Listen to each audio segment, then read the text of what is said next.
Welcome, everyone, to another monthly episode or so of The Stakes, our interview podcast hosted by Michael Anton, where he talks to interesting thinkers and writers, usually in the Claremont orbit, about various topics, both philosophical and political.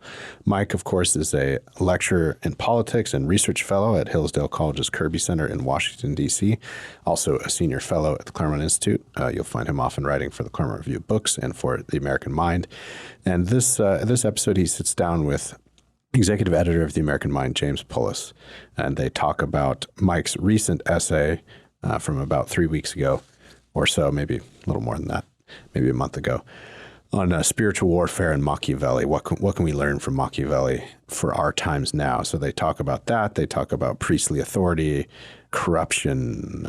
They talk about regime decay, technology, all kind of through the lens of Mike's article, but wide-ranging across the waterfront. It's a very interesting conversation, and I hope you enjoy it.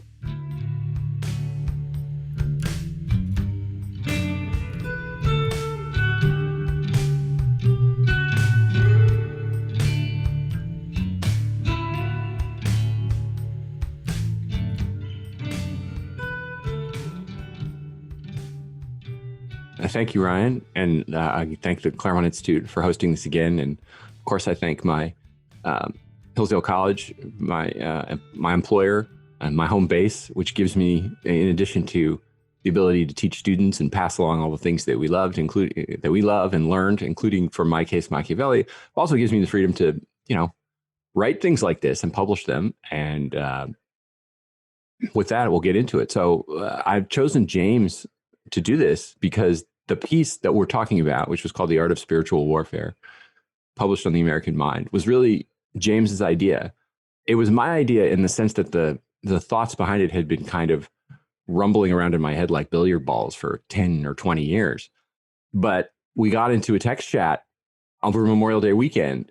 It started sort of innocuously. Well, what do you think of this? Well, I think this. And then the replies grew longer and longer until finally it sort of consumed the weekend, until finally James said, have you ever written all this down in a systematic way? And I said, no. He said, well, you need to do that. I was like, well, okay, one of these days.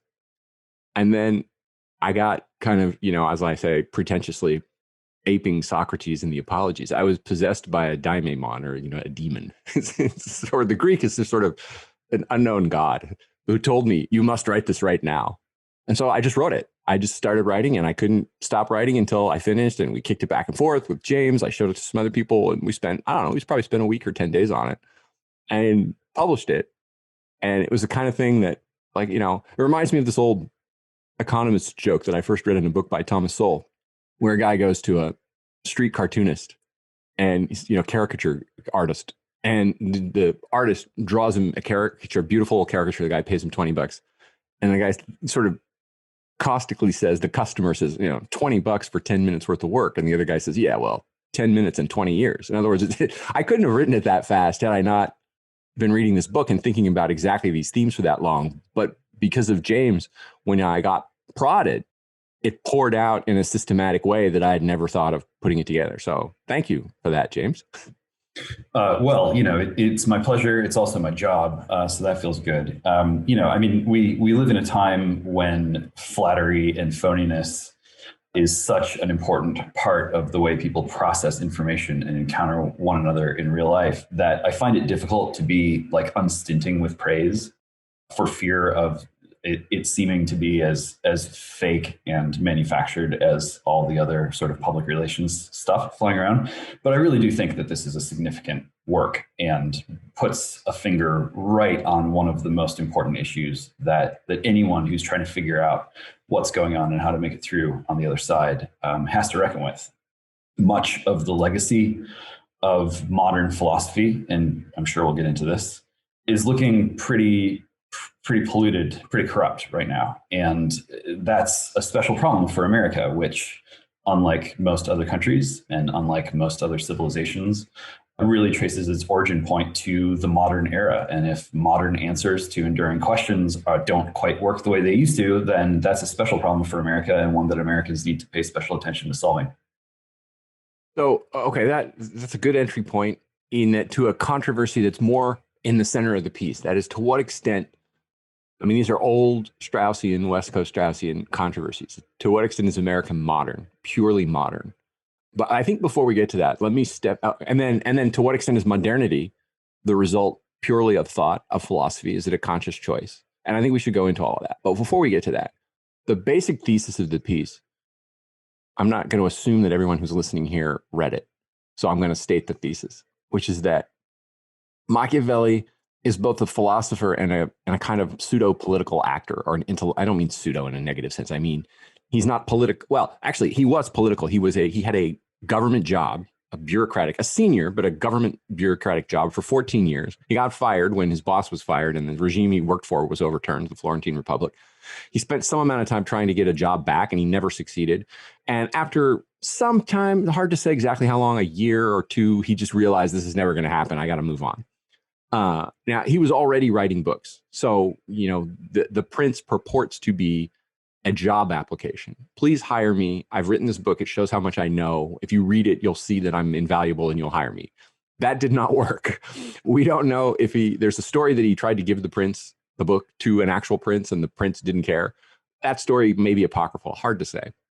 But he was political in another sense. That is to say, so if you want to call Machiavelli a philosopher, which Strauss does, right? The strict definition of the philosopher would be just someone who kind of contemplates the eternal and disdains engagement in the worldly or the political things. Certainly that's the philosopher that's presented in Aristophanes' Clouds, who's so completely out of touch with the political that he doesn't realize that he's making everyone around him angry and will probably get himself in trouble, right? In a way, Aristophanes in the Clouds predicts Socrates' trial, conviction, and death. Then there's another sense, though, in which the philosopher has to engage with the political. That is, has to try to understand it on its own terms, both for his own self-protection, right? To make a justification for the activity that he's doing, but and the philosopher, in a sense, in his humanity, in his goodness, if he sees problems in the political regime that he lives in and can address them, will do so to the extent of his ability, if all of that makes sense and everybody's following. So Machiavelli is definitely political in the latter sense, that he sees a problem in his time, which is the capture, which is a bad politics, led by a bad regime, overarching regime. He's very critical of the corruption in the institutional church and the bad influence that it has over the politics of his time.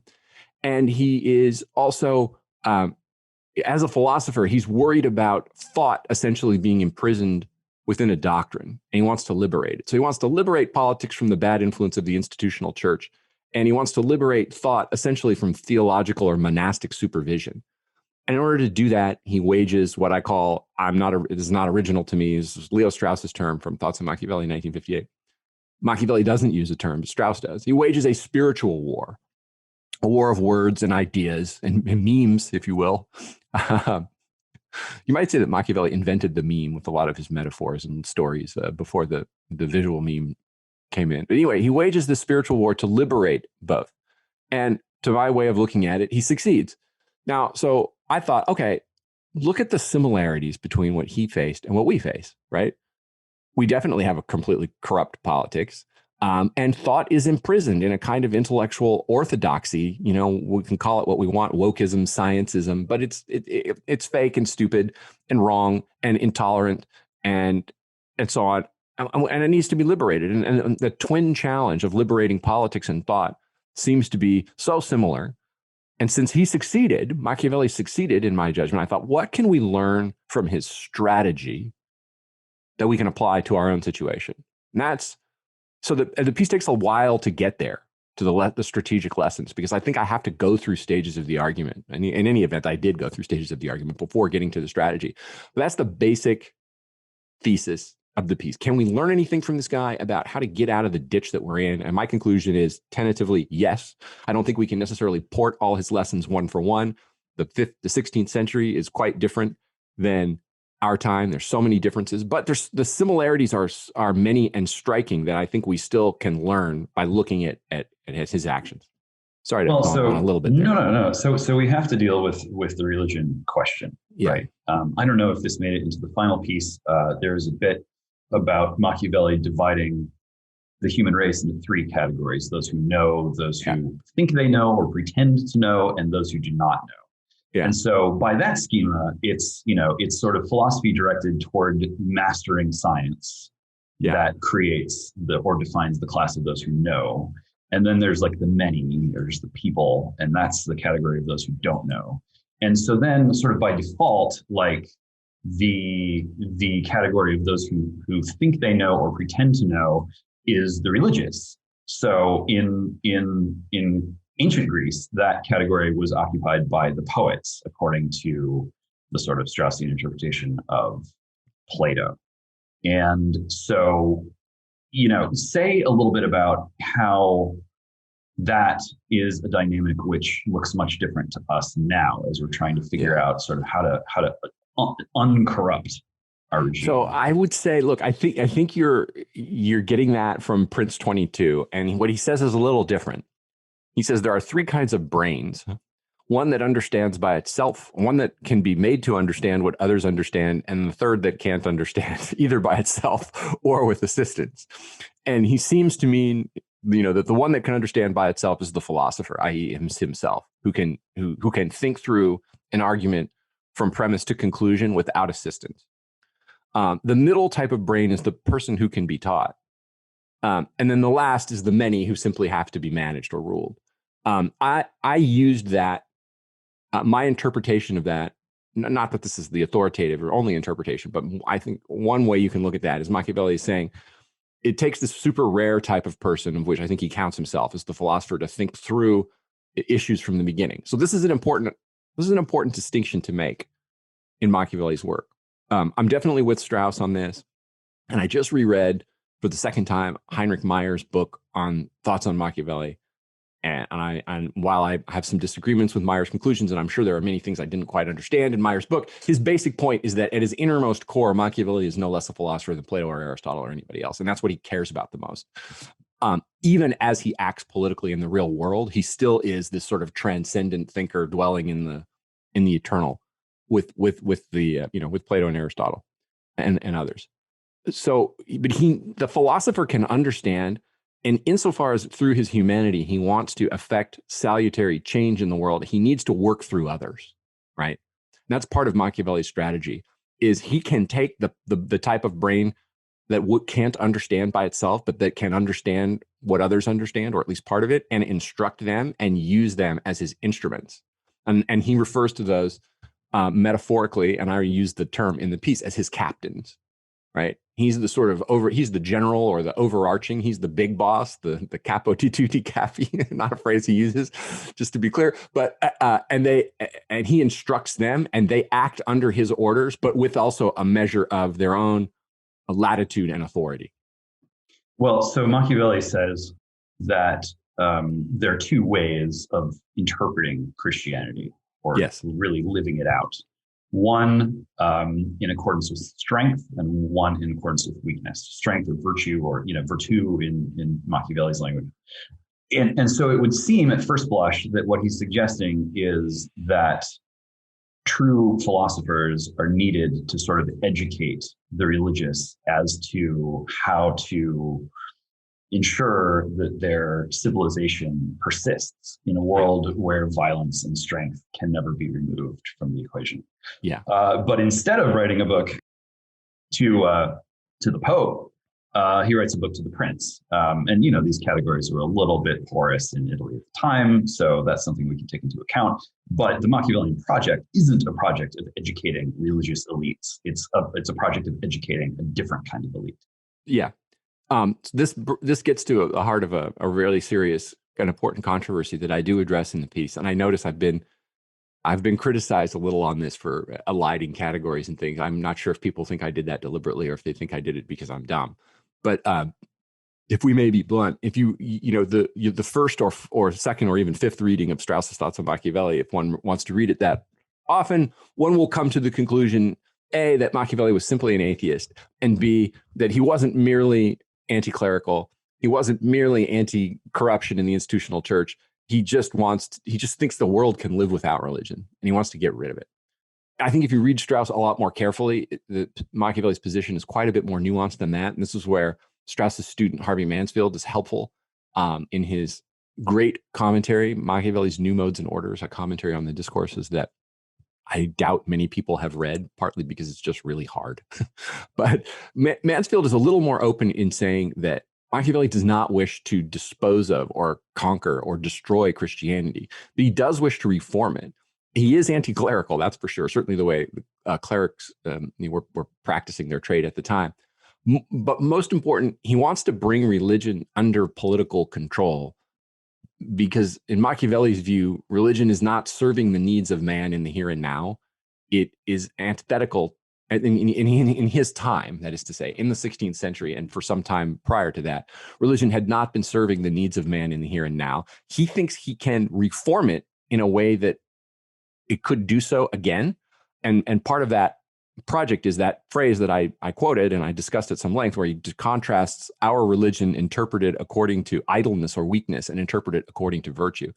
Now, because this is a Straussian topic, and it's something that Strauss wrote about at length, you will always find someone, when you make such a distinction, who will say, oh, that's just exoteric, and Machiavelli doesn't mean it at all. And if you fall for this, if you believe he thinks it's even possible to interpret Christianity according to virtue, you're just one of the vulgar readers who didn't get past the surface.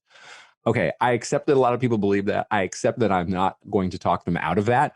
I'm just laying out what's actually in the text, and putting forward what I think is a plausible interpretation, and what I think is, in any event, a more salutary and useful interpretation for our time than, the orthodox Straussian, everyone's an atheist, atheism, nihilism, there is nothing, the bliss of contemplation is all there is. That to me is a completely useless way of looking at the world in forming a basis of what to do now in a given situation. And so I don't rule out that these guys are smarter than I am, and they've looked into the depths and seen the truth, and I'm just too dumb or naive to get it. But I will admit, if that is true, then I don't get it. I also think it's implausible and it's just a not useful basis on which to make decisions or plans or strategies on what to do going forward. Well, I think that's right. I mean, I think that human beings are worshipful creatures. And that is part of our anthropology, and it's not going to change. I think Tocqueville is right that religion is the permanent state of mankind. And so, when I look at, and you talk about this in the piece, Machiavelli making really two claims about how philosophy can restore political control to civilization. One being to secure the best arms, and two, to, and this is Adorno's phrase that I like to quote, deliver the goods for the people, sort of give them what they satisfy their appetites in some way. Now, when I think about how that bumps up against the religion question, it seems to me that the preeminent, that sort of the first strategy is more important or foundational to Machiavelli than the second strategy, that if you do not secure the best arms, then you don't really have a hope of delivering the goods for the people. And so when I think back to Constantine, and I think back to Constantine's famous dream, and he sees the symbol of Christ, and he hears the voice say, in this sign you shall conquer. He thinks about it for a couple of days, and then sort of figures out where it is, and marches into battle and wins, the pivotal battle, and very soon thereafter institutionalizes Christianity in Rome. So that's an example of a civilization, Roman civilization, that for whatever its ills, they were really the preeminent military power, had been for a long time. Byzantine Empire lives on for another 1,000 years, thanks in no small part to military technology in the form of Greek fire. This is an example of a people or an empire that did, in an important sense, have the best arms, and which added to that competency or to that virtue or vitality a profoundly Christian understanding of the cosmos and of humanity. Fast forward to Machiavelli's time, the problem seems to be that the religious have lost the knowledge of how to secure and wield the best arms. And so the predicament for Machiavelli is how, who do you teach how to obtain and use the best arms? How do you teach sort of the harsh lesson that even in a thoroughly Christian cosmos, human beings are given a life in which the use of weapons is at sometimes necessary. That there's no permanent prospect for permanent peace, or even really a very lasting peace on Earth, and that even if you are quite devout and quite observant, you still need to know how to obtain and utilize arms sufficient to protect yourself against, bad regimes, against people who are, lazy or avaricious or just plain ornery and nasty. This is the predicament that Strauss sketches out toward the end of Thoughts on Machiavelli. Yeah, the very last paragraph, he says, this is the entering wedge for Machiavelli's critique of classical philosophy. And if I recall correctly, he says something like, and it's the only defect in classical political philosophy that supplies a justification for Machiavelli's arguments or his enterprise. So I think regarding armed, Machiavelli would say two things. Christianity is both armed and unarmed. It's very well armed spiritually, which is how it was able to conquer the world and hold the world for a millennium and a half in his time. But it encourages the disarmament or weakness in the temporal of other states, right? And that's a toxic combination. It's one thing to be well armed in both senses. I think if Machiavelli had his way, he would say, well, no, I think he'd say it's necessary to be armed in the former sense, in the physical or temporal sense, and to be unarmed in the spiritual sense is what allowed the conquest in the first place. The classical philosophers, or both the classical philosophers and classical civilization or Roman civilization, lacked spiritual arms. And this is a defect that can't be allowed to stand. Philosophy or prudence or knowledge or thought, however you want to put it, will have to arm itself. And that's what he's trying to do with his books and with his new order. And you mentioned Greek fire. And it's interesting to me that modern science, modern historians, modern whoever, don't know how that worked. Right? It's a lost technology. We know that it existed because there's lots of writings about it. There are paintings, pictures, and stuff of it that people talk about it. We don't know what it was. The point is, your enemies will be able, they're innovating constantly, and they will come up with things that if you're not constantly innovating, they will come up with things that allow them to defeat you, even if you are a superior regime, right? This is what Strauss says, this is a one respect in which the good has to take its measure from the bad. If the bad is going to have a technology that you don't have and use that against you, you can't say, well, my superiority will save me. It reminds me kind of, in a way, someone's going to misinterpret this, but I'll say it anyway. What do I care? Of the scene at the beginning of Gone with the Wind, where they're arguing before the war starts. And Rhett Butler says, there's not a single cannon factory in the whole South. And Charles Hamilton says, well, what difference does that make? And Rhett Butler says, I'm afraid it's going to make a great deal of difference to a great many gentlemen. Now, from the perspective of the Confederates in the room, they're the superior regime. I'm not endorsing that view. People are going to think, oh, Anton, no. But they think like we're gentlemen and we're superior and we're morally superior and we're more gallant or whatever. And that will be enough. And Rhett Butler's saying, no, military technology will be decisive in something like this. And, most historians will look at it and say a huge reason why the North beat the South was just superior industrial production. And, it was a technological or an materiel, as they say in the French pronunciation in war context. And Machiavelli says the classics lacked that, and philosophy has essentially not had it for 1,000 years, 2,000 years. It has to have it now, has to become armed, and that will be a new circumstance for prudence, knowledge, wisdom in history, but it can't be avoided anymore, and he intends to supply the arms. Well, if Machiavelli were here with us right now, I would try to steer the conversation toward a sort of long dive into the rabbit hole of Byzantine success and the role that military technology played in holding together an empire that was very much religious and yet succeeded in kind of maintaining its identity and its civilization against really endless waves of barbarian invasion, losses, and freshly converted Muslims, because this mysterious technology of Greek fire is just like a classic Wunderwaffen, right? It's a secret weapon that's going to change everything and save the regime, and in fact, it actually did for a long time. And so when you then scroll ahead to right now and you look at our regime is in many ways similar. It is a regime that has tripled, quadrupled down on military technology.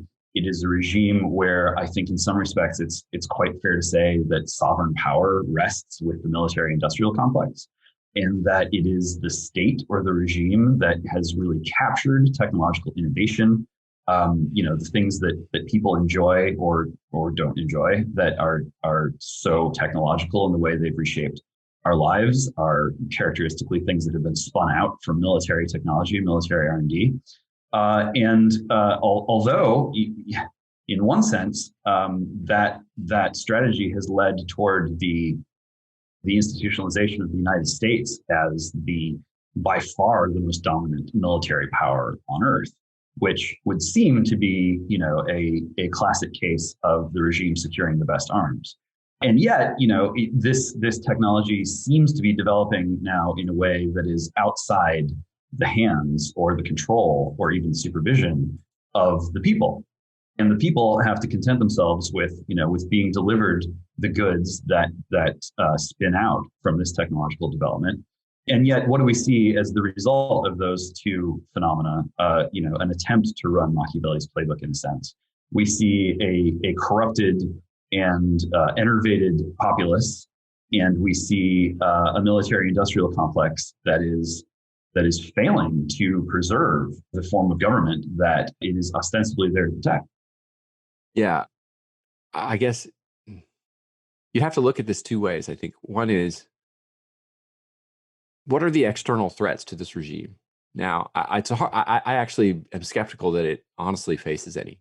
I mean, it thought it did after 9/11, and maybe it did, or maybe we all overreacted. It's hard to say now, but I think it's easy to say now that the extent to which people thought the Islamist, radical, to use Trump's term, radical Islamic terrorism threat in 2001, 20 years later, clearly it didn't materialize to the extent that as an external threat to really existential threat to the regime, to the extent that people were fearful of it in 2001 through, let's say, the middle or to the end of that decade.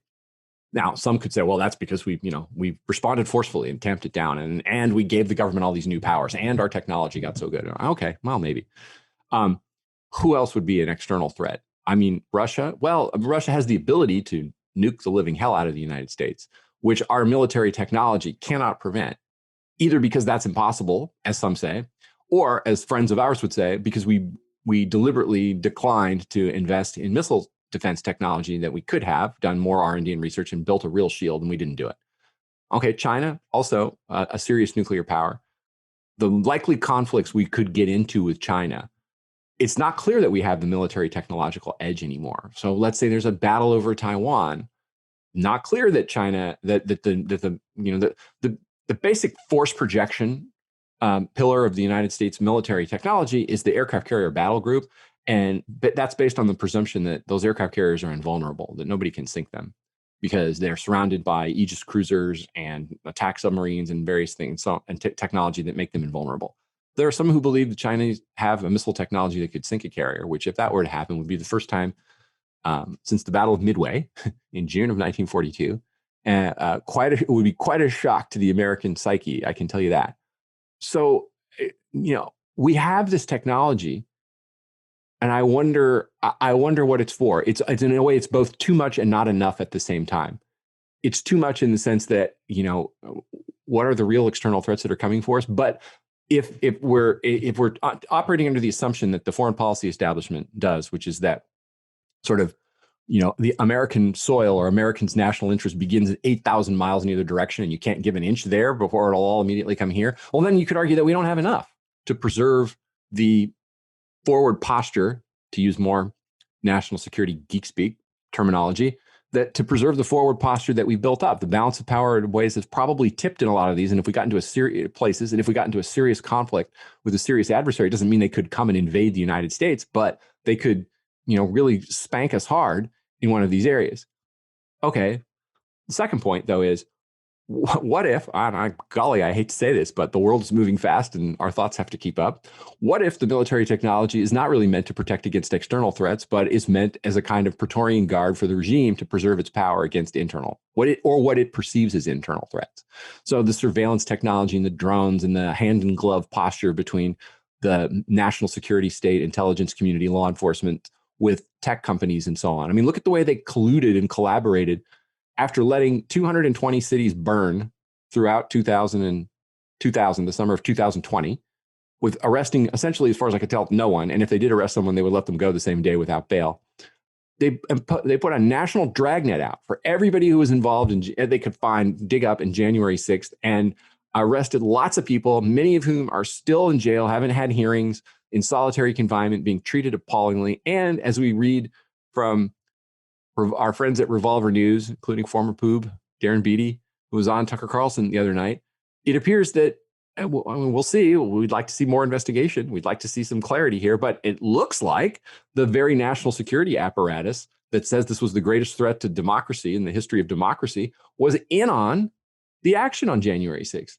That to me is the greater danger. That is to say, what Strauss says twice. He says it, well, at least twice. He says it somewhere in National Right and History, and he definitely says it on Tyranny. Will technology give the modern tyrants the ability to impose a tyranny he calls perpetual and universal that was beyond the dream of the ancient tyrants? And that would be scary to me if the present regime is so technologically adept that it can basically kind of do what it wants at will and use all of this stuff against us in ways that, lacking their technology, we find it difficult or impossible to fight back against. Well, many threads here. I think that they do all tie together. I mean, it is classically Machiavellian in the pejorative sense for a regime to do things like keep tabs on what its citizens are doing and pull the strings so that provocations are created and examples are made, and people wake up and go into the town square and see the severed body in the town square, and they're filled with fear, and that preserves the regime in a certain sense. But there's this question of why would a regime of the sort that we have now, with this ostensibly immense technological advantage in the science of maintaining arms superiority, why would it feel the need to defend itself in this way? What is it afraid of? And why does it see itself as being at risk to a degree that it needs to start behaving in ways that, the Church Committee was not that long ago, and that was designed to put a stop to all this insanity. And now it seems to have come roaring back. So what is going on? Why does the regime feel that it is so weak? And I think we have to connect this up to the way that, at least since the Second World War, and in a sense, since the Monroe Doctrine, the grand strategy of the United States has been one of what is somewhat euphemistically referred to as forward defense. That the idea is we definitely would much rather fight them over there than fight them here. And so in that sense, the presumption is always that the best defense is a good offense. And the corner that approach seems to have backed us into at this point is one where our defense is actually so bad that we continually race ahead, desperate to create ever more powerful and ever more innovative offensive weapons. And in spite of that fact, the situation, is one in which the advent of digital technology seems to have abruptly given our rivals and adversaries great advantages, in spite of the fact that we've really been flooring the pedal, NSA through Google, social credit and surveillance, all of that stuff.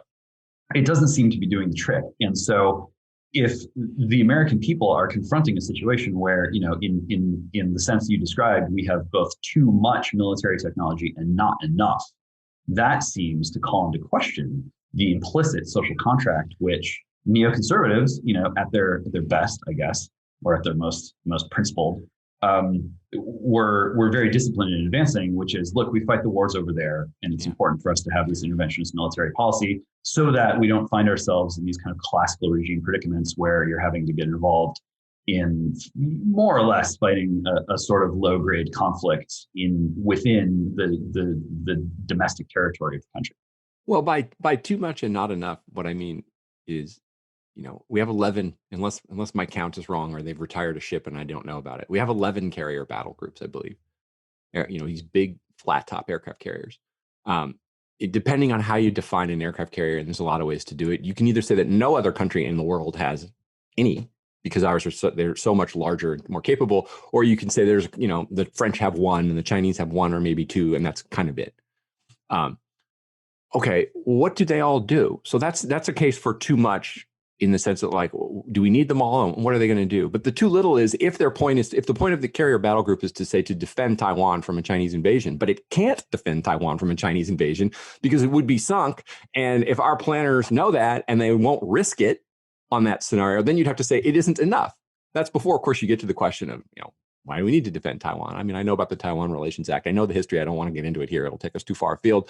But just accept as to say, we never rethink these questions. They just become sort of settled issues. If I as a national security person, someone who's worked on the NSC twice, were to just raise the question in a public forum somewhere, why does the United States, need to defend Taiwan? I would not get a reasoned, patient answer. It would be outrage that someone with my background and resume asked the question at all. That's it. They'd just be screaming. But just to get back to Machiavelli here, the threat to thought, I think, would really, if he were around today, he would look at the power that the government, the national security state, in cahoots with the tech industry, has to regulate, suppress, censor, and so on. Thought is a real serious danger. I mean, look, on the one hand, he faced a danger, right? He wrote dangerous books. He wrote them in an esoteric way to cover his tracks and protect himself, but they were bold enough that they got banned. And crucially, he left them to heirs to publish after his death. So those were his two fundamental ways around censorship or persecution. One is die, and the second was, write in that elliptical kind of careful way that you require people to unspool the thread to really figure it out.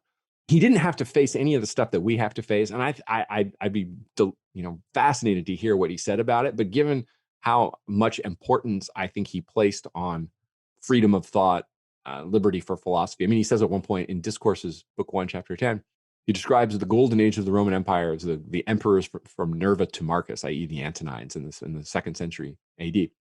And he lists a number of reasons, 5, as I recall, reasons in a row why it was the great.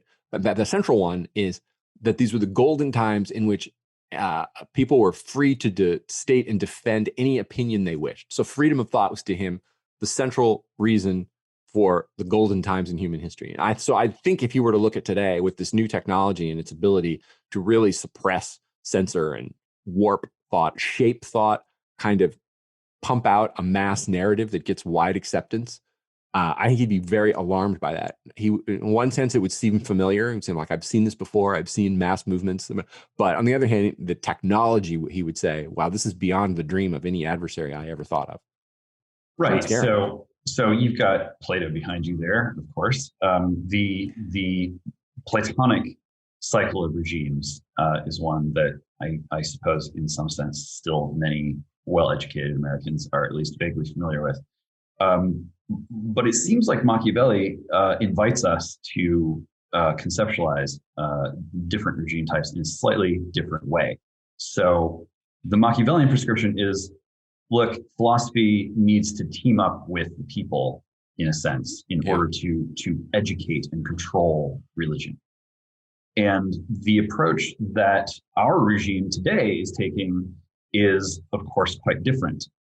It moves the pieces around in a different way. So what it seems like we're getting out of our regime is, philosophy or militarized philosophy, science, needs to team up with a sort of religious movement against the people. And so you have this, there's some jockeying between the woke humanities institutions and the militarized science institutions about who should really call the shots, or who has to sort of publicly make a show of bowing to the other.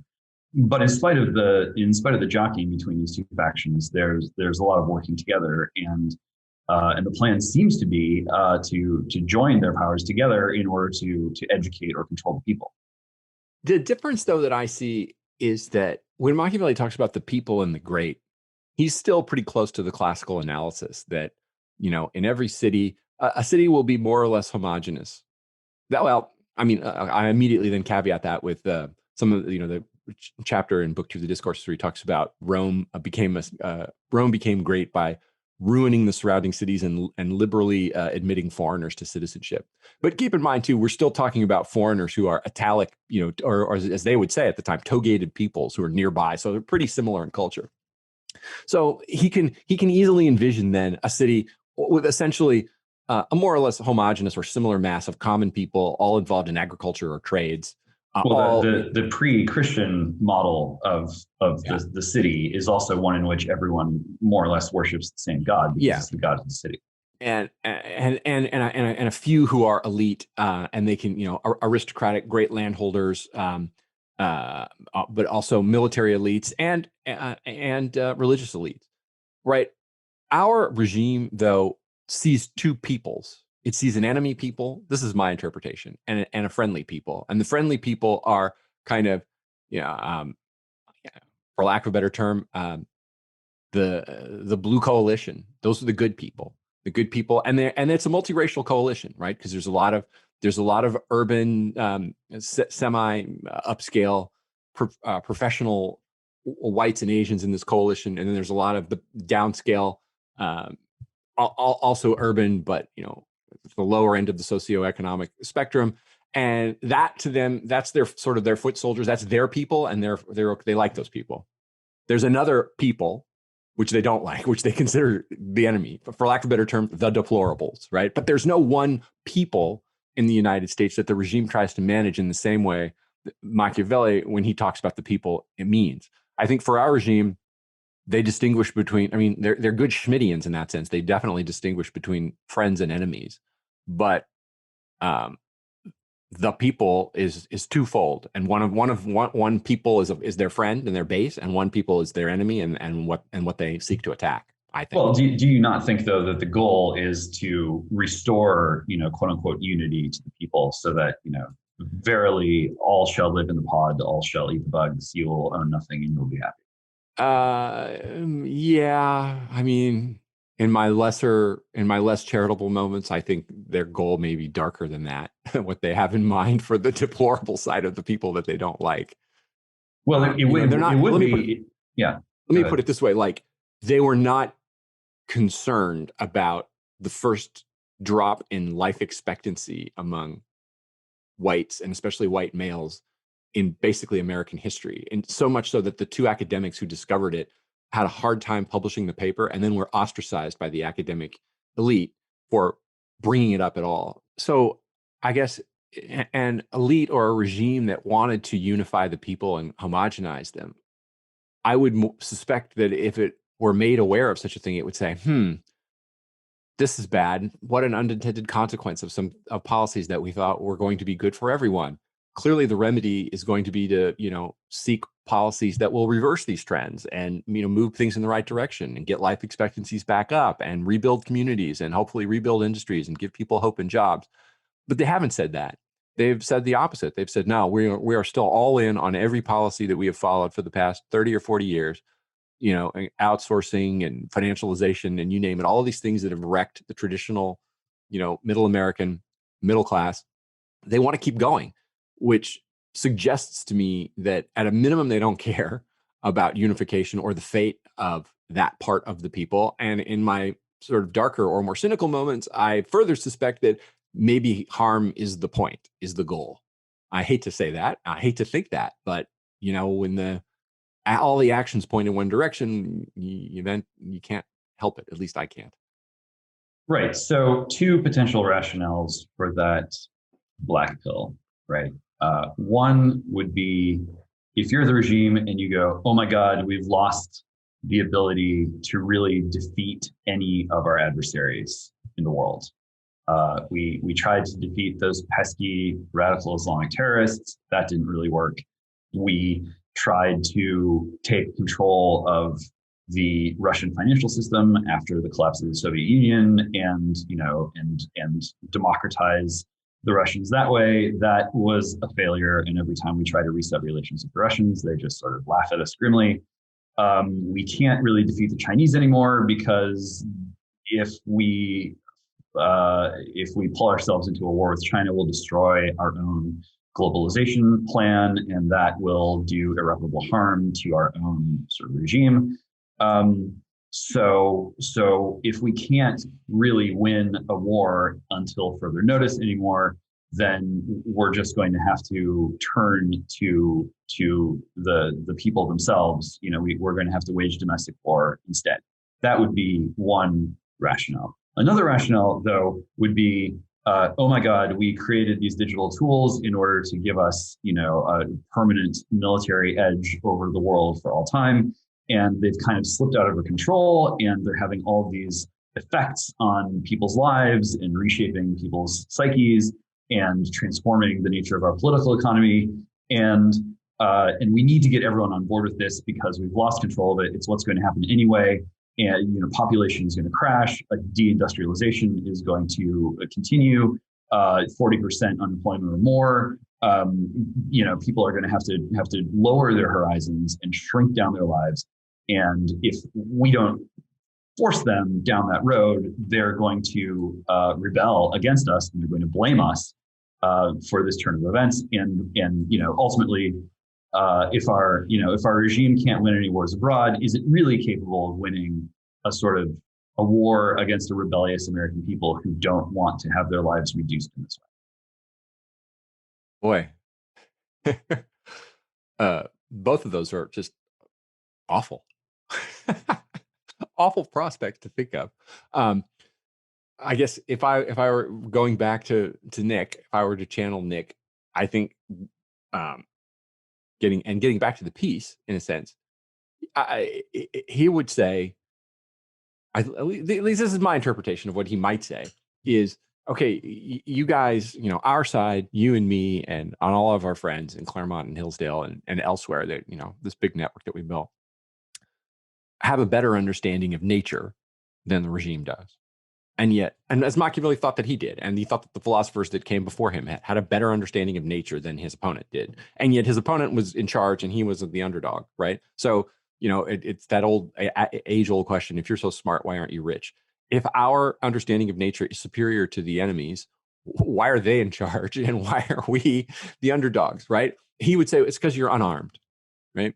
And to the feds listening, we're not talking about starting up a militia.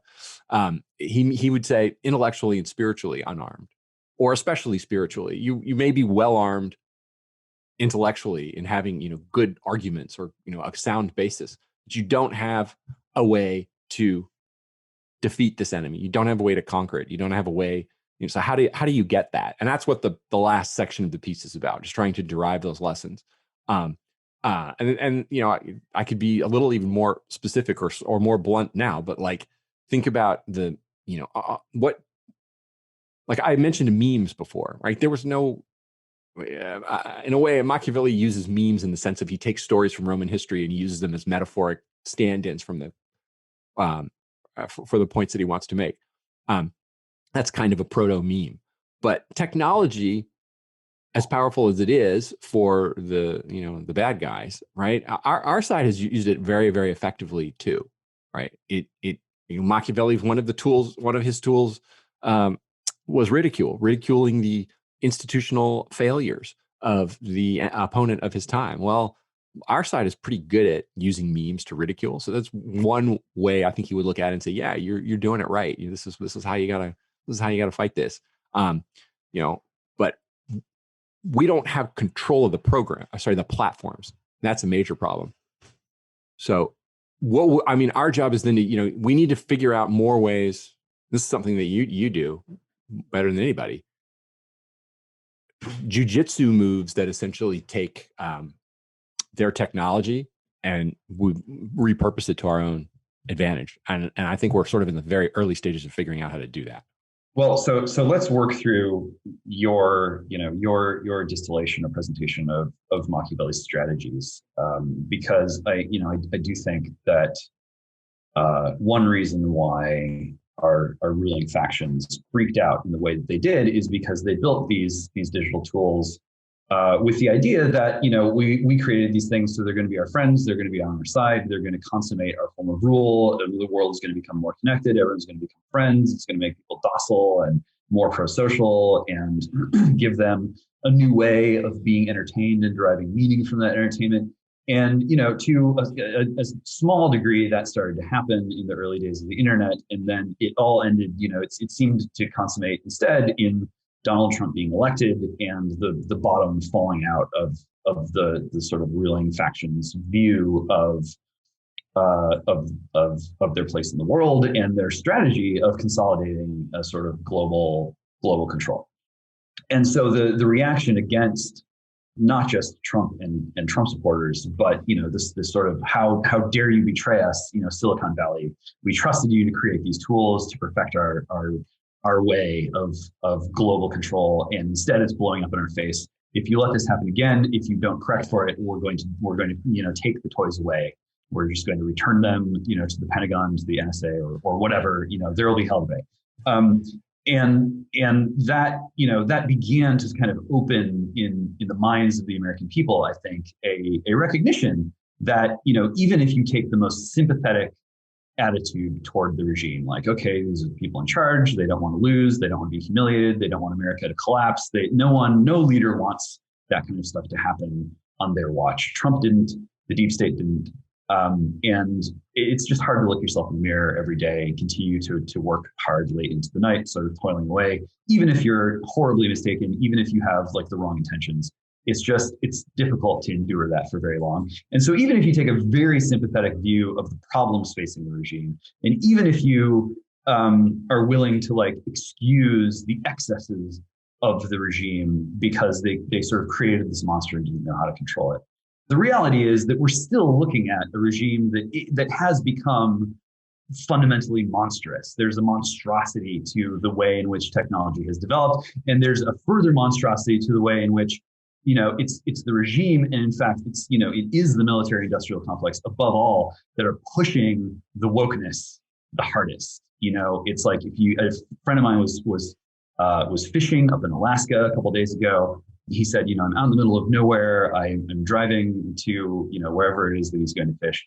And there's an overpass, and hanging from the overpass is this pride banner, and it's got all of the relevant flags and stripes. And it was hung there by the Coast Guard. It is the military that is pushing, as a result, I think, of these manifold failures, the idea that the only way that we can win now is by queering the world. The only thing that we can really count on to wage effective war against our enemies is to make their people, BLM supporters, like rainbow flag wavers. Like, it's become an information war. It's become a spiritual war. And if we can't count on our very best, hardware to win, then we have to count on our software or ideas or our memes. And that's what they're going with. And there is something monstrous about that. And so, faced with the overawing power that is being wielded in this effort to sort of restore the authority of the regime, to refound it in a certain way, we need practical strategies, and we need strategies that aren't going to get us into a position where we get pushed and pushed and pushed and pushed, and finally, this is BS. We take some kind of action. It doesn't work very well, or it's too provocative, or it's not properly thought out, and the regime goes, "Ha, you're even worse than everything that we said about you is true and more." And now the boots really come.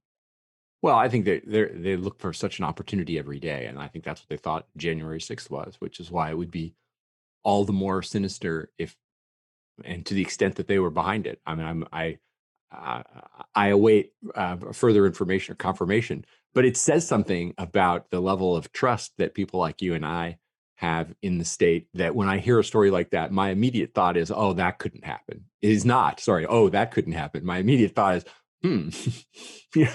quite plausible that they would do this. Of course they would do this.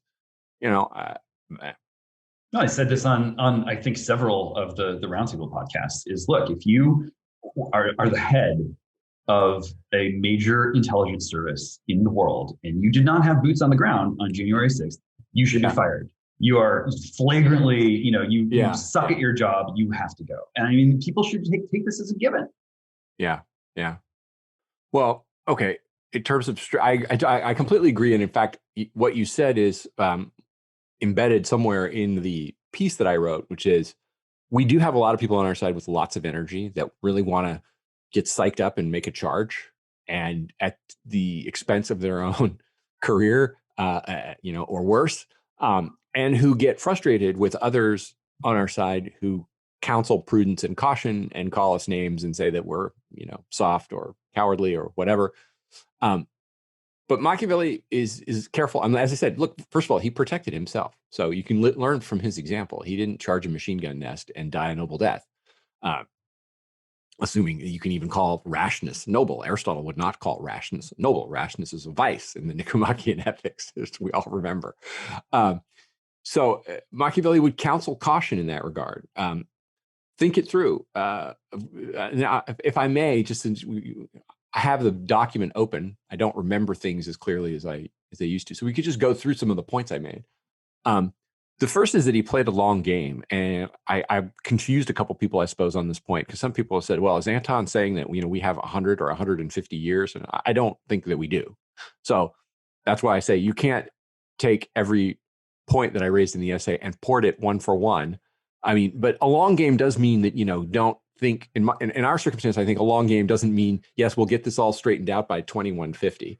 But it also means don't do what the conservatives usually do and say, well, let's just look to the next election and win that, and then that'll turn everything around. So it's, if all our energies are, let's win the House in 2022 and get the right presidential candidate in 2024, that is not thinking long enough, right? Well, that's right. And there's, the big question is, okay, let's stipulate all the criticisms. Yeah. This is regime's abomination. It's worse than George III. It's, justifies every right to revolution that you could just concede all of that stuff. Yeah. And then the question is like, well, but what do you want instead? Right. Because the right of revolution, obviously live in a much different world. Like, this technology is now swarming over the planet. We're not going to just like EMP ourselves and go back right. to I mean, imagine as an analogy, imagine invoking justly the right of revolution after the Stamp Act in 1765. But there's like 50 of you, and half of you are kind of rabble rousers, and the other half disagree, and you just decide, well, we're just going to go and, I don't know, take out the colonial governor or something, right? And you make a march, and you're all routed, executed, and the whole thing is over. Well, a just God may look down and say, you were justified. This is a tyranny, and the right of revolution was clearly invoked with justice and moral right. On the other hand, he would also say, you are morons because you lost. And you should have known in advance that you were going to lose because the timing wasn't right. You didn't have enough people. You hadn't properly built this. I mean, think about what it took to mount the actual revolution, the committees of correspondence, the Sons of Liberty, all this time and patience and the quality of intellectual leadership, right? So and a huge remoteness in space as well as time from the imperial capital. Yeah, absolutely. So, okay, continuing here. Play a long game, sort of lesson one. Lesson two is we need a doctrine. And I actually think we're doing okay there. That is to say, partly because I think the woke doctrine of 2021, whatever similarities it has to Christianity or derivative aspects to Christianity, it's much more just sort of obviously anti-natural and stupid. It's much easier to poke holes at and make fun of. And I don't know, I'm pretty confident that, this will be the most arrogant thing I say on this platform, that myself and 3 or 4 of my closest friends can get together and we can write a doctrine. I'm not talking about, a philosophic doctrine on the level of whatever the innermost core of Plato's philosophy is. Okay. We don't need that to get politics right, or at least better in our time. I'm pretty confident, though, that we can put together a sound doctrine that recognizes the claims of religion, that recognizes the claims of nature and the good, and that offers us a basis going forward for sound political action. That's not the hard part. The harder part is getting it disseminated and accepted. And so getting back to those 3 kinds of brains, right? You have the people who sort of formulate it. You have the people who disseminate it. We've actually, I think, without a central plan, which is another point of Machiavelli's strategy, is don't centrally plan things, right? You're going to have to leave. This is going to be a decentralized network, but the conservative, our part of the right has come a long way in the last 5 years in dissemination channels. Even as we've been locked out of social media in so many ways. I mean, think about all the new websites and all the new publications out there. I know people now in 2021. I mean, my network has grown enormously to the point where at my age, I have a hard time remembering people. What is that? I forgot who, but there's a sort of a famous psychologist who says human beings like have a sort of natural limit, about 150 people that they can kind of keep sorted out in their brain at any one time. Like I'm past that, which is why I often meet people and I know I've seen them before. I'll shake their hand. I'm kind of mute, and they realize like, you don't remember me, do you? And they feel insulted. I'm like, dude, if I were 25, this would be different. But I'm twice that old, and I'm sorry. I got to that point. Anyway, we must show compassion. Well, so during the writing process for this essay, one of my questions for you in edits was like, well, okay, so like who really are Machiavelli's captains? Who did he see as his captains? Who do they want them to be? And your answer was just kind of like the list of canonical modern philosophers. Yeah. So, so the answer for Machiavelli, oh my God, who are my captains going to be, was, well, like maybe my generation and then future generations of basically geniuses who are capable of writing like authoritative texts. And, we now live in a world where anyone who spends, enough time on Twitter in certain circles could be forgiven for coming away with the impression that like on the right, there are maybe even like too many like putative big brains capable of writing authoritative texts. And so, so who are our captains supposed to be? I mean, the BAP answer to this question is like, well, we'll be, wild men living on coast with prosties, and I mean, that's at least an answer, he's like, well, it's the criminal underground. And then, the integralists are like, well, we're just going to cede the administrative state with very intelligent and very canny, like devout Catholics. And so they have a clear idea of who their captains are. Whether or not it's like the right idea or imprudent or just LARPing or whatever, that's sort of a separate question. So, the question for us is like, from your standpoint, who are your captains? Okay, let me just back up though on one thing. Yes, I named the canonical early moderns, and I think I stuck them into the piece after you and I had that conversation too. But there's an extent to which, and I haven't studied this, so it would be interesting, or I've only studied it glancingly.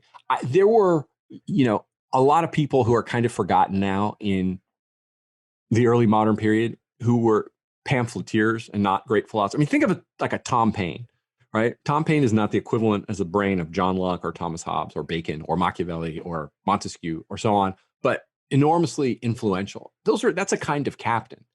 And this would be an interesting project someday. I don't know when I'll get to it, if ever, but like to go back and look through 16th century, 16th, 17th century pamphleteers.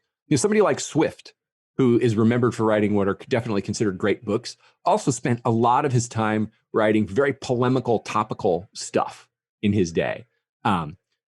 So, the captains are not necessarily just minds on the order of Locke and the great early modern successors of Machiavelli. Well, you had Tom Paine. If Yuval Levin is right, I mean, his big contrast is it's Paine versus Burke, and like those were the two sort of models of sort of English versus American sorting out, the controversies of the time. Yeah. Well, at the philosophical level, Levin is correct that there's a serious difference between Paine and Burke, and Paine's thought has a lot of defects. Paine is, much too much a kind of revolutionary determinist, and I don't want to go down that rabbit hole. But one was a pamphleteer, and the other was not. Right. Yeah, but also you could say one had more of an effect on history, on moving the argument. Like Tom Paine helped make the revolution happen. In a way, Burke, although I know he said from the House of Commons he sympathized with the Americans. Anyway, rabbit hole that we don't need to go down. So we don't necessarily need, I think, another great philosopher to come along. I think that the work on the doctrine, and remember the doctrine is distinguished from the philosophy or the innermost thought. I think the work on the doctrine can be done by people, to lack of a better term, like us. Like we can do that. I think we're good enough to formulate a doctrine that makes sense, even if we lack, the philosophical competence of a real philosopher. I think we're good enough to formulate a doctrine that could serve as the basis of sound politics. So then, we need people to disseminate the doctrine, and we can do that. All of us in our network can do that too. I think you're right, though, because the barriers of entry are so low that, and now everyone has a Substack and so on, that everybody's like, well, I've been thinking about this for a while, and so I'm going to get my own thought out there. And a lot of people have interesting things to say, right now I'm kind of in the let a thousand flowers bloom mode. I don't know that I would be, it's time to start like, and not that we would have the means to police it anyway, but like you could sort of try to semi-police it just by attacking people. Oh, that's a bad guy. That's a bad, like, should we be in the circular firing squad mode on the intellectual right at the moment? At least on the non-regime adjunct intellectual right? I don't think so. I think we were better off remaining decentralized, going, writing our own stuff, thinking our own thoughts, but getting together in a way that we do, having conferences, having debates, having, written and spoken debates so that we're learning from one another and refining our thoughts in a productive way. The big one for me is helping, our friends who are actual technologists, who actually can think their way outside of the paper bag of technology, is to help them understand that, like, you cannot solve for politics, and that, trying to get to a post-political state through technology, except it's going to be good this time. It's really going to work this time. It's going to be great for everyone. Like, you'll see, it'll be freaking amazing. Like, that isn't a solution, and that it pushes us in a direction that is so post-human. I mean, if you want a post-human future, you can just like go to our woke industrial complex and say like, hey, like, people should be able to change their body parts at will, and like, you can have like transsexual drone life as to the limit. You can get that from them, and people trying to do sort of like an anarcho-capitalist like tech progressivism. I don't think that meme is capable of defeating the meme of the regime. And that seems like, to a degree, I mean, it's a worthy challenge, but it is a challenge for a lot of these guys who think like, look, I'm sorry, the balance of the evidence is that, reality kind of sucks, and like politics doesn't work. And, we just have to sort of turn it over to the machines. Yeah, that is this idea that you can strip the partisanship out of politics is a peculiarly modern notion that you do not find.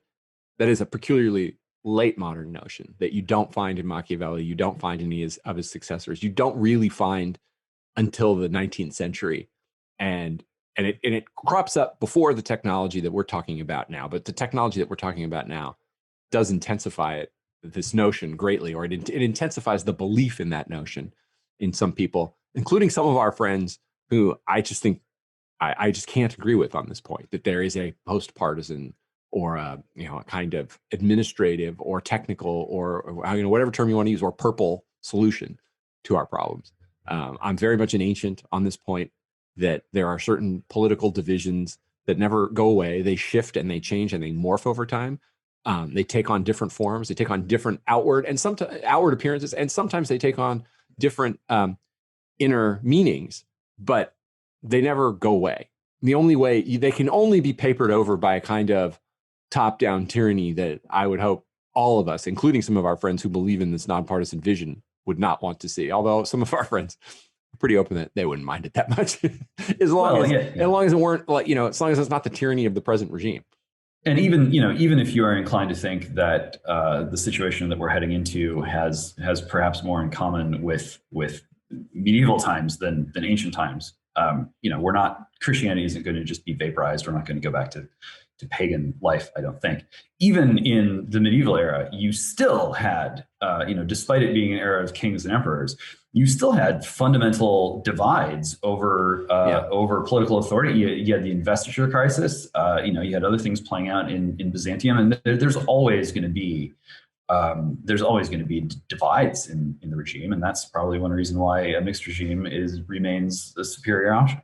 Yeah. Yeah, that's I've never really written this part out candidly, but I think about this sometimes when people talk about the fate of religion. I mean, I think in a collapsed scenario that is great enough, almost anything would be possible, right? To take it back to Machiavelli, for Machiavelli's rather cynical on this point. The origin of religion for him is terror. It's the sort of initial or primal terror that people feel when they realize that they're unprotected, and they run to a kind of spiritual authority for solace. And it's at such moments that the founders of great religions can act. If we were to some kind of natural or man-made cataclysm or war or whatever were to recreate that scenario, anything is possible, and you might see the birth of a fundamentally new religion. Well, I have the view that, in a sense, we've already experienced this kind of apocalyptic unveiling, this singularity where we have an infinite, functionally infinite number of largely invisible machines flying around the world at all times. 5G is right around the corner. They've completely compressed space. They're going to completely compress time, be able to communicate with zero latency.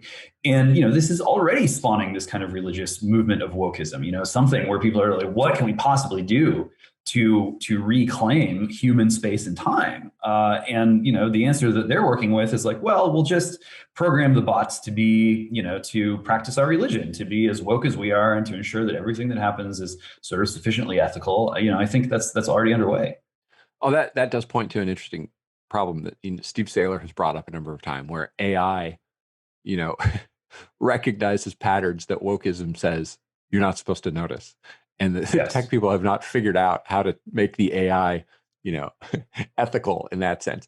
This points to another, something from the essay that you pushed back on and that others pushed back on. So I kept it in there because I still think, on balance, I prefer my formulation. But I admit my faith in this notion was shaken by smart people objecting, and that is that I say, however much wokeism has in common with a religion, and I think it has a lot in common, like a lot, it ultimately isn't, because it does not self-consciously yet understand itself as supernatural. It understands itself, like if you say to a person, why do we have to defund the police? It's because, well, science shows that all cops are racist. The studies show, and so on. They're not saying, I was visited by an angel who told me that this is the brave new world, right? They self-understand, however incorrectly and however ridiculously, they still self-understand the basis for everything that they claim to believe as derivative of the authority of science. Now, I was talking to our friend Tom West on this very point, and he said, yeah, but it's not real science, right? And he went chapter and verse on all the ways that they lie and I conceded all of that. The only point I'm making, which I still think is decisive, is if I'm saying that, like, I have to wear a mask because, masks curb COVID and COVID is super deadly, and it's all based on science, and the science is super dubious on the masks, or even says masks don't help at all, right? I still am not saying I have to wear a mask because a supernatural being or a catechismic or a revealed text told me to. I'm still deriving it from a self-understanding supposedly based on reason. And that to me is fundamentally not religious. I don't deny that it could morph into something religious over time, especially as the more and more irrational it gets. I mean, to take an example of the complete irrationality of our times, I think it was Newark, New Jersey, but some city in America recently unveiled this gigantic, larger than life, heroic almost statue of George Floyd. Now, whatever you think of what happened there, I mean, the guy was an 8-time felon or something. And maybe, I didn't watch the trial, but just because he died, he's now been elevated to the level of a kind of secular saint when his life was not saintly. Let's just put it this way. It was not saintly. He behaved very badly in any number of ways. You can go read his criminal record for yourself. And we can also, I think, pretty much safely say he didn't accomplish anything for society anywhere. So a society that worships a person like that, that's irrational, but it still doesn't self-understand itself as supernatural.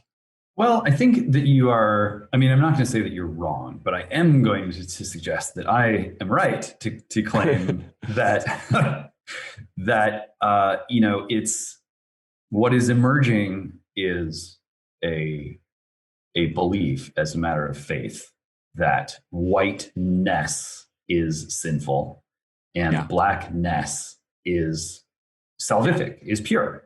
And that the only way that we can sort of get past the current impasse is by the regime sort of taking on, and this is kind of out of Hobbes, right, where like the sovereign takes on the sins of the many, and then purifies them, and so it's only going to the true founding of the America to come is only possible in a spiritual dispensation where whiteness is repudiated and rebuked, And and blackness is held up as sort of a saving source of spiritual purity. And this is I mean, you can agree or disagree, but still, like, that can be your assessment of what's unfolding. And this reflects, I think, longstanding patterns of Gnostic heresy, where nature is sort of bad, and like the evil demiurge created this like flawed world, and there's a spirit, divine spirit within all of us, and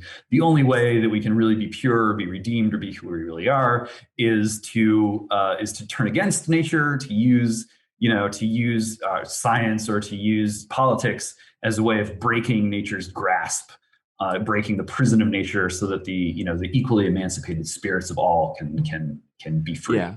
I think you're on the stronger ground there with that point about whiteness and blackness, just in that, on the one hand, I can imagine an academic, a woke academic saying, well, look at the history and so on. So they're trying to base it on rationality.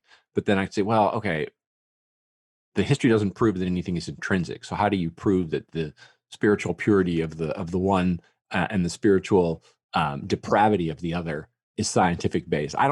That's a good point. I don't think they have an answer to that. That's just something that they know in their bones. And that kind of is, once they start self-understanding that that's a spiritual point, that it can't be proved by science, and yet it's true, then it will have taken the final step toward formally becoming a religion. And maybe it already has, and or it's in the process of. But it's much of the way there simply by not even alleging a scientific rationale for those things. It's like Barack Obama's views on gay marriage. They're evolving. They're evolving, yeah. Okay, so we've identified the regime. We've got our sort of concept of the long game. We have a sense of who our captains are. What's next on the list? Well, okay. As I'm scrolling through the document, we have to think through. I mean, there's a lot of people nominally on our side, the same way Machiavelli, par excellence, his potential allies who were problematic were the humanists, because the humanists were sort of philosophers who should have been with him, or pseudo-philosophers reading ancient texts, but who, in fact, all of their rhetoric only served to aid the institutional enemy. And so he was merciless on these people. I mean, he merciless on the doctrine, was willing to welcome them into the fold if they got their act together. And I think we face a similar problem with conservatism, Inc., for lack of a better term. People who say, well, I'm on the right, but every article they publish, every attack they mount, is in support or defense of the regime. And we either need to convert such people, if possible, or just admit that they're enemies, and they can't be part of the solution. An important point here too is his overt favoritism for youth over age. We see this now. I'm not the first to make the point that most, if not all, of the energy on the right is among younger people. The boomers tend to be God love them as individual human beings in so many cases, but they tend to be the ones besotted with Reagan nostalgia and with conservatism's past successes and such, that they can't see, or have a hard time seeing, how the circumstances of today are so different from the successful battles that they won in the past. Whereas the younger generation, much more open to the kinds of new directions, new challenges that we face. And Machiavelli sees that. He sees, like, the old are, by nature of being old, they are, they have a stake in the present order. And so they have a stake in defending it, and they have an interest in attacking anybody who attacks it, right? The young don't. And there's a sense in which he pits the young against the old. And I think that's hard for some of us on the right to do, because everybody's had mentors and older people who they love and who've taught them things. But the fact of the matter is, for somebody my age, right, and if I want to actually see progress in a direction for my side that I think is salutary, I should be focusing my efforts on people in their 20s and 30s right now, and not on trying to convince people in their 50s and 60s. Yeah, I find this to be really interesting. I mean, there's an irony here, which is that the boomers are the most youth-obsessed generation ever to walk the earth. And yet, at the same time, like, their obsession with youth has often manifested institutionally and culturally as a sort of an infantilization on the one hand, and then like a fear of babies like they had their kids, but there's sort of no greater curse for like a boomer woman than to have lost her youth because she became a mother, and who lost her ability to extend her youth out as long as possible by staying at home and raising kids. So there is that, but it is striking that it's not just Machiavelli who's speaking to the youth in a certain way, and it's not just someone like Bap who is like, I post beautiful people because it fills me with joy, and but it's also Socrates, and it's also it's also Jesus. Like, let the little children come to me, and he didn't live to be like an old sage. There is a remarkable way in which across the Western tradition, the sort of burden of rebuilding the world anew each day, not in a revolutionary sense, but in like, someone has to go out there and mix our natural world with fresh human vitality in order to keep things good. Yeah. That is a presumption that seems to me to weave through all of Christianity and sort of classical philosophy, and even through Machiavelli and into more recent times. Well, and the young have an ardor that the old lack. So if you're Cephalus goes to bed, and that's when the Republic you're trying to mount an attack on an existing order, an intellectual attack. Again, I note for the feds listening, if you are listening, you don't do it with. I mean, there are rare cases of older people who really get it. To me, the ultimate example is Tom West, who's in spirit, in soul, in mind, in any event, very young. But most people don't, they get set in their ways, and they get set in their thought. So it's no surprise to see that it's the younger people that are doing all the great work right now. But as I think I put it in the piece, the ardor of youth has to be yoked to or welded to somehow the prudence of age. And that's not to say that, some of us who are on the older side, we know everything, but there are people, you can separate the old into two categories: the sort of ones who are completely interested in the current order and are going to defend it to the death, even if they think they're being conservative in so doing, or maybe they think they're conservative for precisely that reason. But then there are older people such as West and many others who totally understand the problems of today and have they've just been around longer and have more experience and have some wisdom to share, and their wisdom can temper and channel the ardor of youth. Getting back to that point about reckless actions, the danger of the ardor of youth is, put it in modern terms, is the young people like to be transgressive. So let's say you're a young man who's 25 and you see the corruption of the present regime. You don't really see any hope for yourself to have a normal middle-class life that prior generations had, where you can get married and have a family and own a home and all of that. And so you've checked out of that part of life, and you see the regime is rotten, and you want to attack it. And you start writing, and you write bold things, but you write imprudently, and you end up getting canceled and unemployable, and you marginalize yourself. That's one of the ways in which the ardor of youth needs to be tempered by the prudence of age. I hate to see younger people with potential really hurt themselves, hurt their long-term prospects by being just too bold, too kind of out there in ways that only hurt them and don't really help the cause. It's imprudent in every sense, and I'll stop there. Yeah, I mean, you see the rashness sort of burst forth because people are catching on that no matter how much they disclaim, I don't want to challenge the regime, and in real life, like, heaven forfend that someone should really throw a cream pie at Joe Biden or whatever. The joke is, you say in Minecraft at the end to prove that you're like not really a threat to the regime. But but the regime's reaction has been to say like, well, it's also an insurrectionary for you to discuss, even at the level of intellectualdom, sort of like the nature of regimes and what injustice really is, and like how you should react to that. So the frontier of control, of like the red lines for the regime are moving now, well beyond sort of like like threats of actual violence, which the other side can do with complete impunity, of course. They can not just threaten, they can commit it with complete impunity. Yes. And so now, the line has been moved such that, people who are real critics of the regime based on, grounds that have been respected for all of Western civilization, basically, have to go into these contortions to, go sort of beyond prudence to prove that, well, this is all just sort of like a thought experiment, and, like, don't target me and eat me last. And young people don't like that. And they're trying to find a way to like punch through that sort of, virtual prison. You mentioned Bap, the Bronze Age pervert, a couple of times, who's an outrageous Twitter personality, has outrageous podcasts. Although I haven't listened to one in ages, but I recognized the voice when you did it.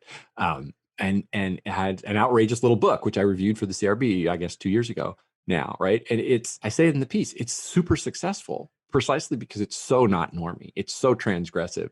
I'll be transgressive yet again in quoting Steve Saylor for the second time. He wrote about this one. Saylor is about 10 years older than I am. And so when he was, in his late teens, like in high school and college, punk rock was huge in the second half of the 70s. So I was too young to give a damn about punk rock. I just didn't. But like he was just at the right age for the Ramones and the Sex Pistols and all these outrageous acts to come along and blow up the music scene. And he points out that like one of the reasons that it was so popular with kids is because it was offensive and outrageous. It was sort of intentionally offensive and outrageous, right? And I think that explains a lot of the success of Bronze Age mindset. It is intentionally outrageous and offensive. So, I came away from that book, or sometimes, I will sometimes look at his Twitter feed and like, I don't know how much of the stuff he's serious about and how much is performance art. I can't tell, but I know it's a big hit, right? And it points to a problem is that, kind of there's an extent to which the further you go, the more you can whip up, gin up, and inspire your audience. But then the more you might be, the more risks you're taking, both for yourself and for your audience, because it's a risk not just to say the things that he says, it's a risk for others to say, oh, I loved that, or I agreed with that. And that's a line that I find Machiavelli always walking with his rhetoric. He is bold and outrageous, but the more carefully you read him, you realize that he's holding a lot back too. And finding that exact line to walk is very difficult. One of the great lines from Mansfield that I think you cite in the piece, or either we discussed, privately, the two tend to blend together in my mind, also due to age, I suspect, is that Machiavelli's boldness concealed his boldness. Yeah. For men are not ready to believe that a man who seems bold is bolder than he seems. And the Mansfield ties that, that sentence is keyed to Discourses, Book 1, Chapter 27, on Giovanpaolo Baglioni, who was a man known to be a parricide and to have committed incest with his sister. Yet when afforded the opportunity to assassinate Julius II, who came unarmed into Giovanpaoli's camp with all the cardinals and all their delights, he declined. Mansfield, so the lesson Machiavelli draws is very rarely do men know how to be altogether good or altogether bad. Giovanpaolo was willing to be partly bad, but not altogether bad. He held back somehow. But Mansfield then says, well, the real lesson from here, though, is that there's a bolder insinuation. For what good would it do to kill one pope? Yeah, I mean, I think that this project of educating the religious into, whether you want to call it strength or virtue or, masculinity. I mean, I think Strauss, actually uses the E word of effeminacy when he talks about sort of what became Machiavelli. Yeah, right. Several times. Effeminate and pusillanimous is one of the vices that he lists in chapter 15 of The Prince, and he uses the word elsewhere. Look, so to the point. So part of this, I think, has to do with what became of like private morality during that time. Was, it wasn't as if like monk culture took over Italy and ruthlessly enforced like something that like a Savonarola wanted. Well, look, It was really like elites, like violating every taboo under the sun and being, not just like violent or cruel or quote unquote Machiavellian, but incest, parasite. I mean, yeah. really sort of the most decadent and depraved sort of acts possible. And that if there's this huge imbalance where Christians sort of recede from any sort of duty of putting up with and bearing the burden of the tragedy and the contradictions and the challenges and inherent limits of political life, then it ends up not just throwing the regime into people who are bad statesmen, but people who are morally corrupt and depraved. One of the things that there aren't many that I white pill on these days is, contrasting my own youth with today's. Now, not that I had personally had a dissolute youth, but the zeitgeist was different in the 70s and 80s among kids, which was, you definitely wanted to drink and smoke dope and see if you could, get girls and, not get caught and so on and so forth. There was, that was all, it was a very sort of transgressive or louche time for kids. I meet now tons and tons of young people, and I don't just mean students at Hillsdale who tend to be pretty straightforward. I mean other young people who are fiercely moral and even moralistic, but out of strength in a way that I would have found inconceivable when I was a kid. So you'll meet these younger guys who are like absolutely just hardcore anti-porn. They won't drink. I mean, I'm sort of well known as a wine guy, so I'm not like saying that that's a superior moral position, but I respect it. They're seriously religious, right? They really hate the decadence that they see around them in a way that like kids in the 70s and 80s were part of the decadence that they saw around them. The idea that you would reject the decadence was just considered. I mean, nobody used the word square anymore. I think that went out of fashion around 1962 or something. But that was considered like just kind of a joke that you wouldn't be a part of it. Or the only people who wouldn't be a part of it were natural dorks and weaklings, right? Well, what I see now is a lot of younger people out there who are definitely not natural dorks and weaklings, right? They're strong, they're athletic, they're very serious. They work hard on their mind, they work hard on their body, and they hate and totally reject the decadence around them. And that, I'm not saying that this is like a majority, but it could be the core of a spiritual army. And it's at least encouraging. Yeah, I will lend my own anecdata to this. It's one of the strangest. I mean, this is sort of like case studies in trying to throw out nature with a pitchfork, is that even in the punk movement, what you finally saw develop starting in the 90s, at least in the US, was a serious, like, quote unquote, straight edge subculture in punk, where these are guys who would like wear the Doc Martens and like go to the punk shows, but big black X's on either hand, don't drink, don't smoke, don't do drugs, in many cases like not doing premarital sex, and yet if there's a fight, like they will kick your ass. And that was a decided minority at the time, but even in that very rocky soil, that kind of like very masculine and yet in certain ways very ascetic strain of cultural life grew. And even as punk has ebbed away, I see that if it can survive in punk, then certainly it can survive in in nerdy soil and grow out from there. Yeah, I hope so. I mean, I think it would. We're gonna need people like that, and lots of them. So I hope that is taking over the youth. So what else can we say from Machiavelli's strategy? Well, we've sort of talked about esotericism. This is a paragraph that I want to go into somewhat, because it's been misinterpreted, and I think it's possibly or probably been misinterpreted because I didn't write it as carefully as I should. So I say at one point, don't attack the enemy's strong points, using Machiavelli's analogy of fortresses. And I said, it's above all, do not directly attack the enemy's doctrine. And I've been questioned about that a number of times. Like, well, what are we not supposed to question critical race theory?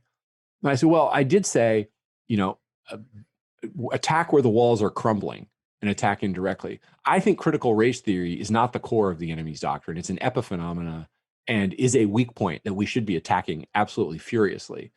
What you don't want to do is put yourself in a position where you're attacking something where you're almost certain to lose and lose big, right? And so you'll come out having lost the battle and with forces diminished from where you started. That's what I mean by that paragraph. I'm definitely all for attacking critical race theory. I'm a big supporter of Chris Rufo and all the people who are doing this work. I love to see the state legislatures pass laws banning this. I saw today that Arkansas, after having a bill died in committee a few months ago, finally got through, and the governor, even though he didn't want to sign it, apparently the Republican governor, of course, reluctantly signed it. So to me, that's not imprudent. I mean, that's prudent. That's a great way. That's a weak point for the enemy, and that's exactly where we ought to be concentrating on. We shouldn't be concentrating and putting effort into things that we can't do. Like, well, we just have to take over Harvard. I mean, give me a break. How are you going to take over Harvard, right? Well, but attacking critical race theory, which is massively unpopular, and getting red state governments to ban it, that's doable. That's the kind of thing that I meant there. Yeah, this is really important. And, I extend this to the question concerning military technology. It's not really going to work for Americans for a political movement to rise up and say, we need to be Luddites. We need to destroy America's ability to project power around the world. We need to make sure that we're weaker than our enemies. That's not going to work. What could work, though, is to say, look, if you go back to life before World War II, what you see is that really ordinary Americans, smart Americans to be sure, but technological innovation and development was really driven by private people and private groups. You think of Thomas Edison, or you think of the invention of farming equipment, or even the invention of the railroads. All these things that ended up becoming crucial parts of the strategic state capacity infrastructure of the United States, arose from more or less ordinary people trying to help each other fruitfully exercise their agency in the world. And then the war comes, and then you have the bomb, and then you have ARPANET, and you have the internet rising out of military technology. David Goldman has gone on about this, and it's the R&D, and even when it doesn't result in the particular weapon that the military establishment is trying to create, they work on a laser, it ends up becoming cable television, and there's I look at the NSA and Google. I mean, there's something very disenchanting and I think ultimately depressing to people who feel like they live in a world where they are at the mercy of their regime for technological development. And because they're in this very servile position where they're waiting, hoping that they can receive something, newer, better, they're dependent for improvements on their government. And so the social contract becomes who are we to criticize how they approach the development of technology? We really can't, because we depend on them entirely for our livelihood and for our future. And if we can find a way to express the criticism of the regime in a way that is really look, the so what here, so what do we do, is to really return technological control to the people in a way that it hasn't been, since for several generations, but which used to exist in the past. And there's no reason why it can't, I think, be recovered again today. Well, I wonder what you'd say to this, because you mentioned Goldman. Goldman, in a way, agrees with us, and then in a way doesn't. That's and right. The extent to which he doesn't, he says, we're falling behind on the development of new technology through the military apparatus, the DARPA, all of that stuff.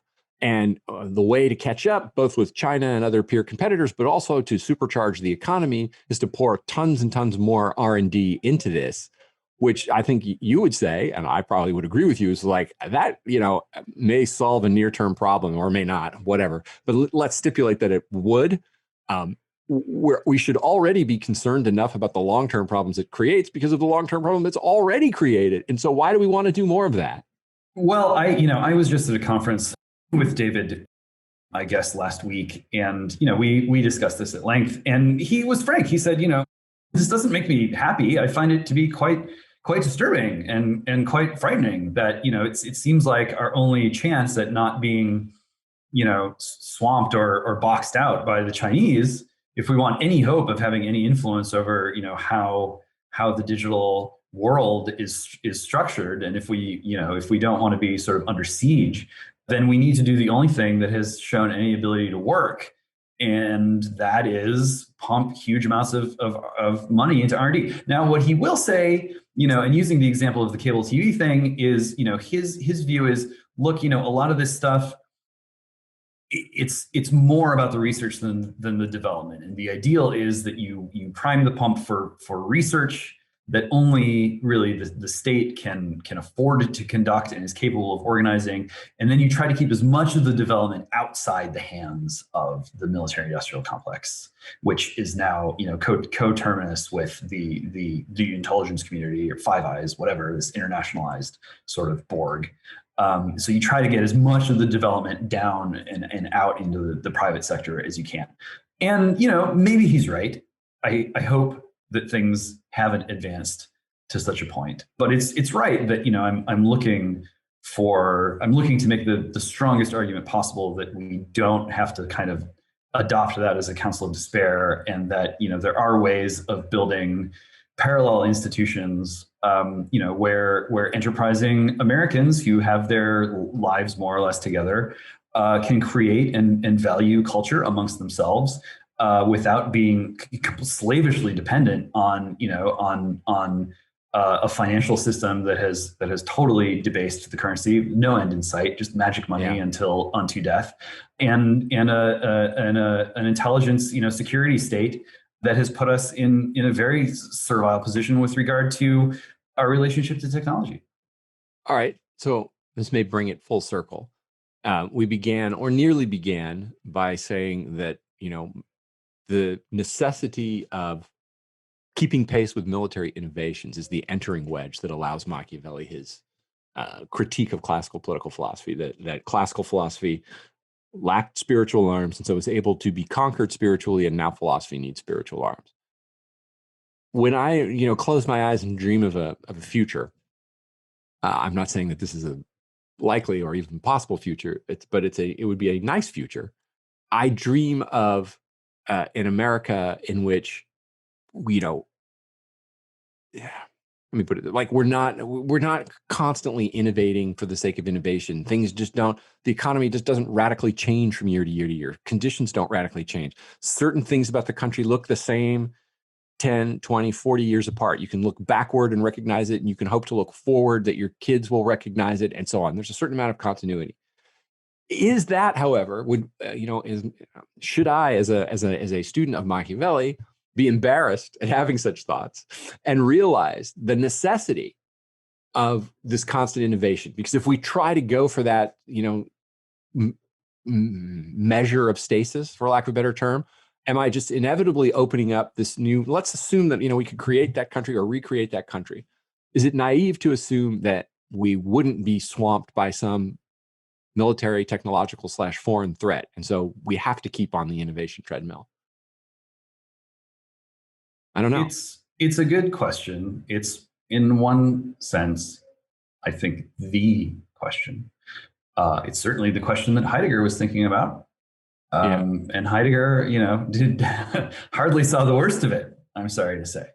Yeah. And so, both Strauss and Heidegger, despite their differences and despite, their deep rivalry at the highest stakes for philosophy, were both concerned with what had become of technology and how technology was poised to become hostile, not just to philosophy, but to human life.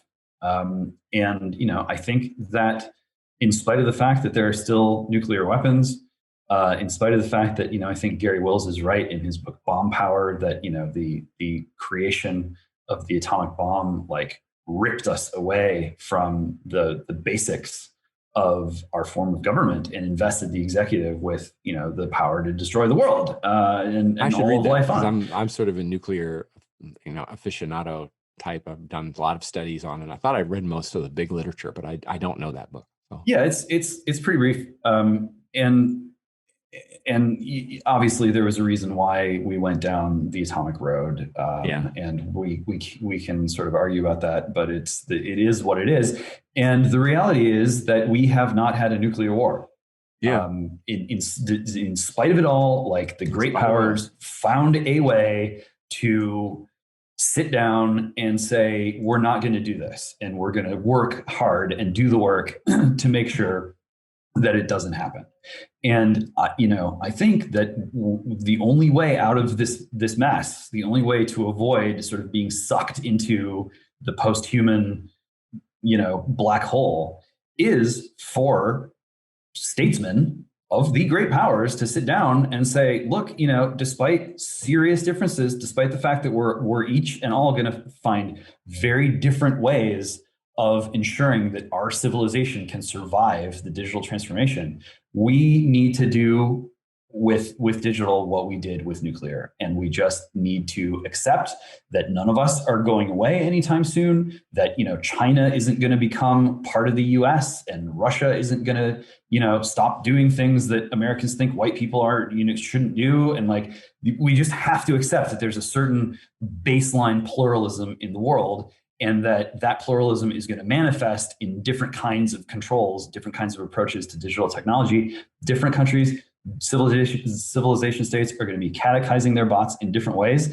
And that's okay as far as it goes, if what it means is that we don't destroy ourselves in a digital war and don't create machines that are so powerful that Earth doesn't belong to us anymore. BAP talks about owned space, and there's a long sort of tradition politically about sort of like statesmen grappling with the problem of limited space. We are creating machines that now, as a sort of as a foundation of the way that they function, defy and have escaped from human space and human time. And that is like a primal challenge to politics as we know it and as we've always known it. Philosophy will always have things to say about politics, but even if you're sort of just asking the most basic questions about politics before you sort of crack open all the big questions of philosophy, what do you need in order for politics to exist? You need human space and human time. And if the leaders of the world, of the major countries in the world, can't figure out a way to ensure that human space and human time exists, then it is the worst of scenarios, and the machines win. Yeah. I had a sort of mini debate with back after my book review came out, some months after that. And he seemed to say that the vision that I just sketched is both impossible and undesirable, right? That, for him as I suppose, a Nietzschean, the idea of a kind of ordinary middle-class country with ordinary citizens that just prioritizes ordinary life is too low and uninteresting or even degrading for man. But I also think he thinks it's impossible. I definitely would disagree with him on the first point. Like, I would love to have, I'd love to have a perpetual middle-class paradise. I think that'd be, the philosopher who could come up with the argument that supported that and the statesman who could make it happen would be the two greatest benefactors of humankind in all of history. However, I admit that maybe it's impossible. Probably at a minimum, it's impossible because, perpetuation is impossible of anything. But in the current situation, that's what scares me the most, is with these technologies out there, do we just have to think of a completely new way to get what we want? And maybe I have to take back if that's true, then I definitely have to take back what I said earlier, that the doctrine isn't going to be the hard part. Because the doctrine that I think we can all formulate is a doctrine that is, that very much fits with the founding vision, fits with a sort of updated, Aristotle ported into the modern world. I think we can do that relatively easily, but is that sufficient to contend with these technological threats? Nah, probably not. Yeah, it's a serious question, and the answer, the debate is over how to answer the question, and within the following confines. I think everyone who takes this seriously, and who isn't ready to just beam me up into the invisible cyber realm, is convinced that people need to remember that it is good to be human. It's not a curse. It's not a black pill. It's not disgusting. Like, yes, we have our limitations and our frailties, but like all things considered, warts and all, being human, being created human in incarnate form with body, spirit, soul is good. It's a cause for joy. It gives you a life that is worth living. And so the only question is like, well, how do you restore that spiritual knowledge or wisdom to the people? BAP has one idea about the only way that it can be done. You and I think have a different idea. And, I think that the world is going to feel a lot bigger over the next decade or two as populations crash and the robots grow more plentiful. There are going to be different groups of people trying out, probably very different ways of convincing their people that being human is good and worth it. And that's going to play out in political ways, and we have to be ready. Yeah. All right. I think that's a good spot to end it, and it's more or less on time, I think. So I want to thank you, James, for everything, for doing this, for prompting me to write that piece, for all the support you gave as I wrote it, and for publishing it. And hopefully it's long and a bit involved. So hopefully it has a long half-life and people will read it. And I meant it as a spur of thought. I didn't mean it as an authoritative account of anything. It's meant to spur thoughts. I hope it does do that. It spurs people thoughts, and people build on it. That they say, "Oh, this inspired me to write X," and I read X, and I'd like nothing more than to read X and think to myself, "Wow, I never thought of that, but I'm proud that I was able to spur somebody to think that, and this is a good idea, and let's go forward." So I hope it's fruitful in that sense. Well, I think it does what the best teachings do, which is offer an invitation to engage not just with a crisis or a controversy or an issue that defines our time, but really is an issue for all time. The Peloponnesian War was something unprecedented at its time and resulted in one of the great works of political theory, which was written deliberately as a book for all time. So I think that these questions are very urgent, very pressing, but also it can only be answered through reference to the eternal. And you've really done us all a service in cracking this question open in this way. Oh, thank you. All right. And with all of that said, I hope that's a lot for everybody to chew on and think about and enjoy. I will turn it back to Ryan Williams. Thanks, Mike. Another great conversation, this time with James Poulos. Excellent. Thank you all for listening to The Stakes. If you want to support our work, visit claremont.org/donate. If you want to learn more about all our projects in writing, visit our websites at americanmind.org, claremont.org, claremontreviewbooks.com, and our new Center for the American Way of Life at dc.claremont.org. Please rate, share, and subscribe at Apple Podcasts or wherever you get your podcasts. Spread the word to all your friends and neighbors. This content is excellent. Thanks to the production and engineering crew, Jake Gannon and Annalisa Lee, and thank you all for listening.